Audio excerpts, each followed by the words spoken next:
Right, greetings everybody and welcome to another video. Today we have JP's newest update, which is now live, the baby update slash, what did I quote this as? A nothing burger? Yeah, that's pretty accurate.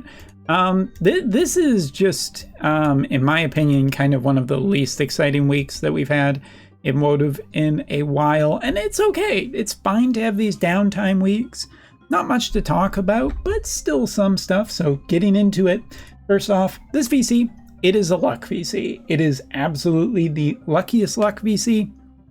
If you're playing Evasion, you want this. If you're not playing Evasion, you potentially want this because this is important. Luck is an important stat, maybe not the most important stat, but honestly, I think that this is probably a good VC to get, you know, if not now, potentially down the line. And yeah, that's it. Like I guess if you have a ton of extra resources and you don't mind skipping a collaboration here or there, well, get it. If not, well, probably will eventually grace your free pulls later. For Evasion people, it's probably more important than for anybody else, right? So next up, we got some improvements to talk about. Starting off with Rain, our guest from FFBE. And now this FFBE character has gotten a pretty big improvement from his Master Quest 3. So an additional 30% HP up, which is pretty important for a tank, 15% magic up. When HP goes under 80%, you get a 4-turn regen. And Astral Guard is the improved ability, which is actually kind of nice because some of the other characters didn't get an improved ability. So Rain has this. What does Astral Guard do? Well, it is on the sub part of his job, so you do have to commit to his main job fully and 100%. Reduces magical damage taken by 50% for 4 turns. Increased chance of being targeted by 12. Magic increased by 50% for 4 turns. Their accuracy increased by 30. Debuff weakening by 40 for 4 turns for self.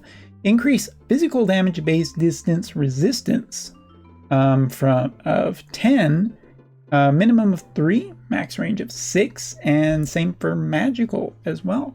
The Astral Guard is a pretty nice all-encompassing ability for Rain now. Sucks a little bit that it's on his sub and can't be part of his main.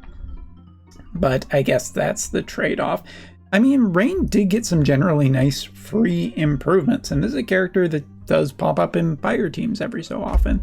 So I mean, those Rain enjoyers, I guess it's going to rain on the plane for at least a little bit longer. I wish I could have turned that into a more clever phrase than it actually was. All right, next up, let's talk about sweet Mama Helena. She got her Master Quest 3 with this update, and what she ended up getting was... I actually do have it. Or wait, this is Master Quest 2. Sorry, jumping the gun a little bit.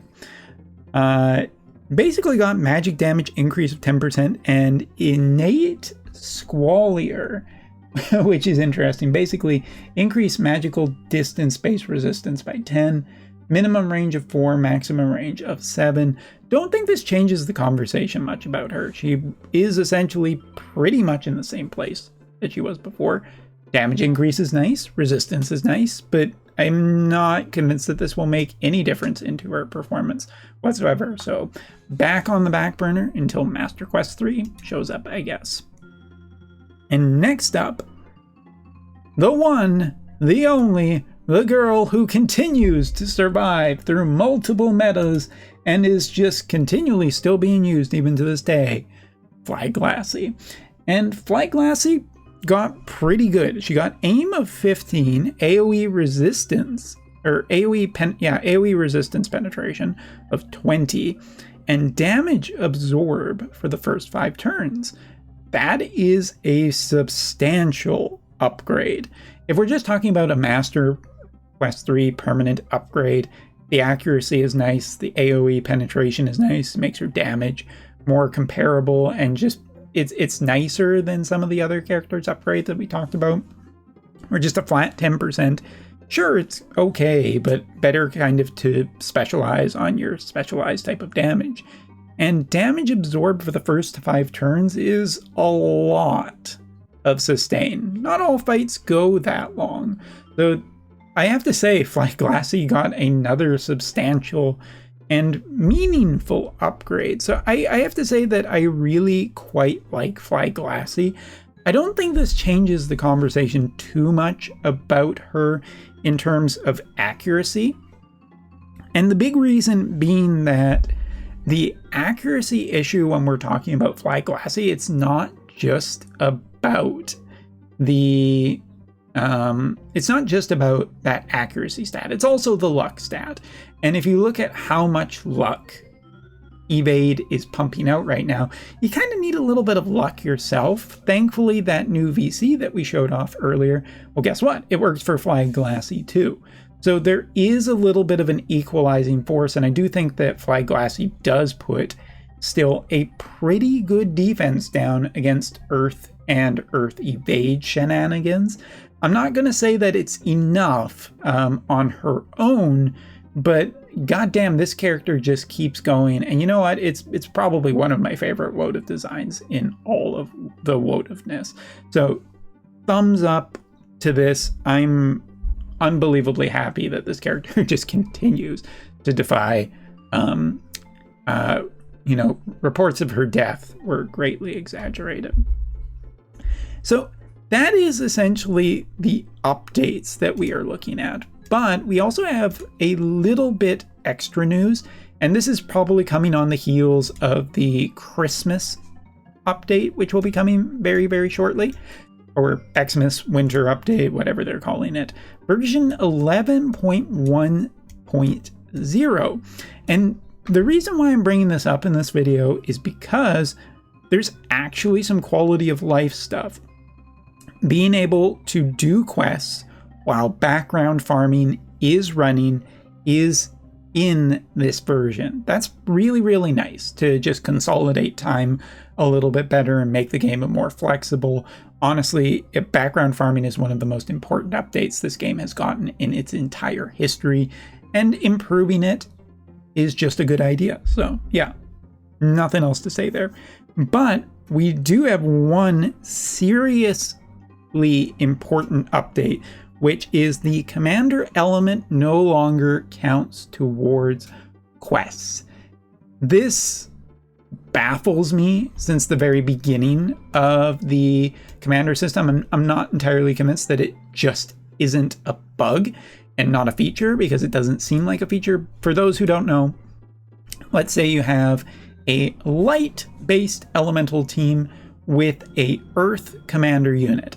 Well, if you try and do a elemental quest, only use characters of a specific element, well, the commander's element does actually count negatively against that right now.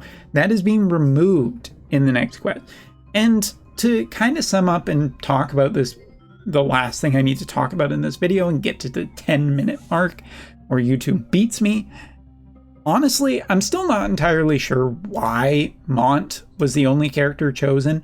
It's very obvious that future characters and free characters, non-free characters such as gacha-based characters are going to be the norm going forward.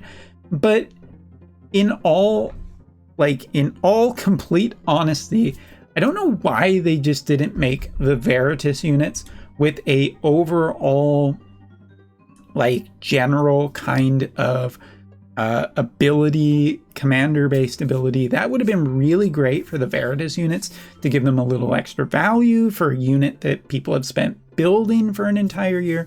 Feels like it should have been a really easy slam dunk thing to do. Yet here we are, where once again, it feels like a missed opportunity. And I just feel generally annoyed about this kind of situation where, once again, yeah, it should have been done. It should have been probably done like this. And, well, I guess it's just never going to happen. So to summarize it, yeah, it won't be a problem in the near future. Mont will just be thrown on every single party for every single element until you get another character that you can potentially use and is upgradable. But I still feel like commanders are a missed opportunity where it could have been more fun for everybody and not just for whales and people who got lucky. And whether that was, SSR tier characters or like the Veritas units, it feels like there could have been a better solution to this. But at the end of the day, I'm tired. What you gonna do? We got something. A quality of life is on the way.